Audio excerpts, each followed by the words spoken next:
Good afternoon guys. So ang video ngayon sa my YouTube channel, ang loading ng grains, no? At currently nandito kami sa Santarém, Brazil. Ito yung barko namin. Kasalukuyang naglo-load ng grains to guys. Ang barko pala namin ay 5 holes with crane, with grabs.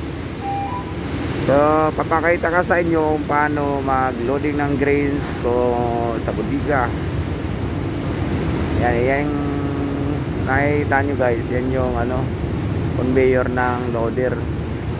Yan, papunta doon yan sa barko namin.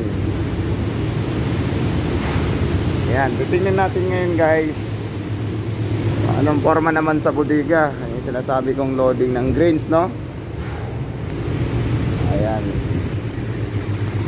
Ayan guys, ito yung cargo hold number 2.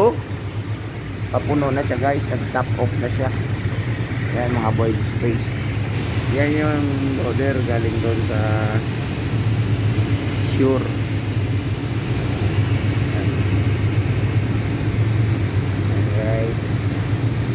Nakita nyo guys, papuno na siya yung bodega na to.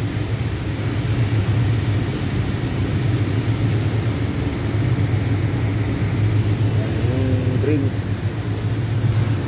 tapos nandun yung nag-control sa, yan yung tao na yun, yun yung nag-control sa